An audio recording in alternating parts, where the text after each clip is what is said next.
Recordaréis que cuando hablábamos de los presocráticos decíamos que los llamábamos así porque son anteriores a Sócrates. Este hecho nos da una pista, y es que el filósofo Sócrates marcó un antes y un después. Se le suele considerar uno de los mayores filósofos de todos los tiempos. Fue el maestro de Platón y tuvo una influencia enorme en la historia del pensamiento. Gandhi, el mayor representante del pacifismo, pedía a sus contemporáneos que vivieran según los valores de Sócrates.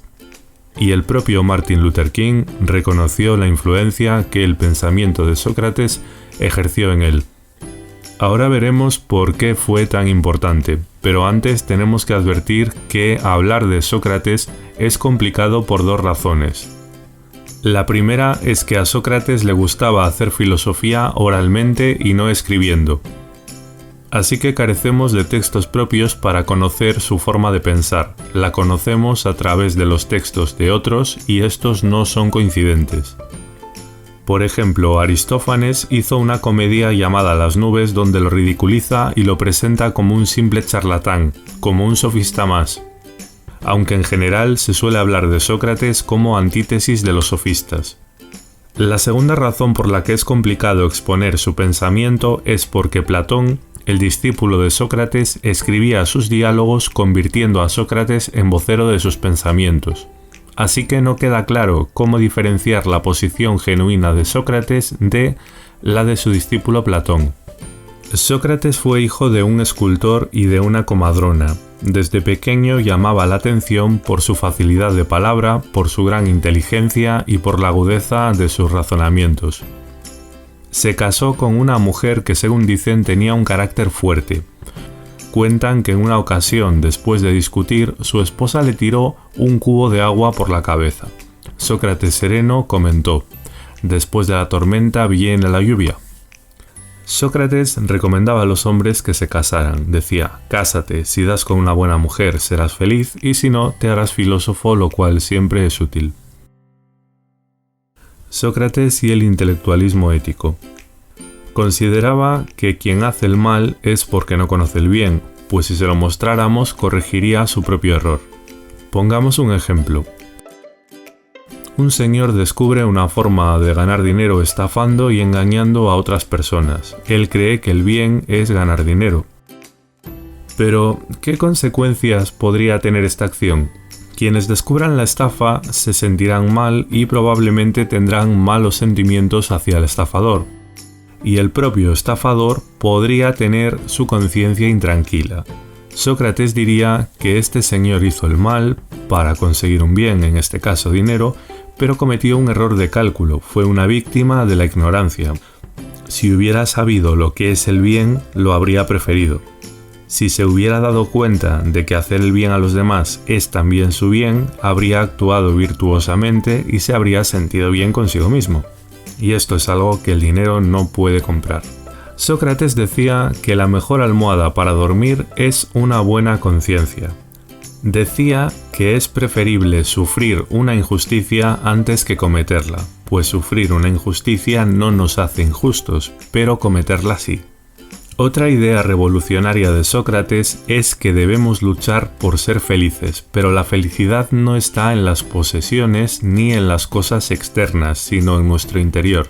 La felicidad es el orden, el equilibrio del ánimo y de la razón. La forma de hacer filosofía de Sócrates era muy especial.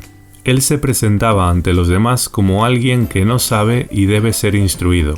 Es famosa su frase «solo sé que no sé nada». Su método de enseñanza se articulaba en dos momentos, el irónico refutativo y el mayéutico.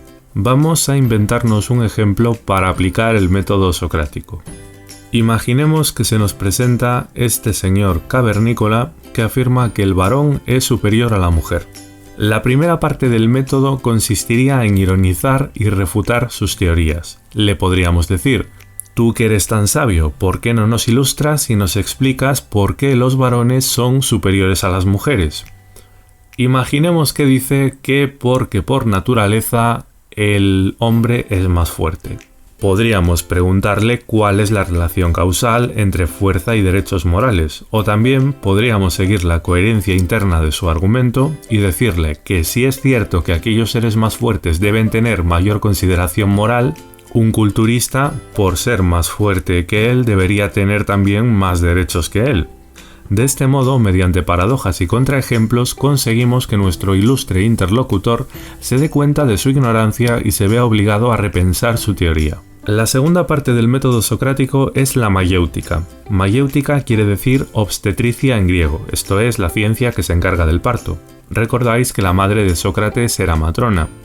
Como una mamá que da luz a un nuevo ser, Sócrates hace que nazca el conocimiento. Sócrates no daba su opinión directamente, sino que hacía preguntas y preguntas hasta que su interlocutor se daba cuenta de su propia ignorancia y llegaba a sus propias conclusiones. Sócrates creía que lo más importante para nosotros es el alma, pero no penséis en el concepto cristiano de alma. Os recuerdo que Sócrates vivió siglos antes de que existiera el cristianismo. Lo que Sócrates entiende por alma es nuestra razón, el yo consciente, la personalidad intelectual y moral, la virtud del alma. Respecto del alma, Sócrates creía que el vicio es la ignorancia. Así realiza una revolución de los valores, pues a diferencia de los sofistas no intentará usar las palabras para conseguir riqueza, poder o fama, sino simplemente conocimiento.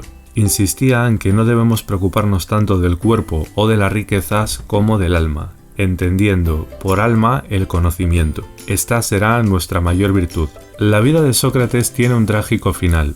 Fue acusado de no creer en los dioses de la ciudad y de corromper a los jóvenes con su forma de pensar. Por ello fue condenado a muerte. Según cuentan, sus amigos habían organizado todo para la huida, pero él se negó. Decía que la violencia es impía y que es preferible morir siendo fiel a la ley antes que vivir violándola. ¿Estáis de acuerdo con Sócrates en que es preferible sufrir una injusticia antes que cometerla?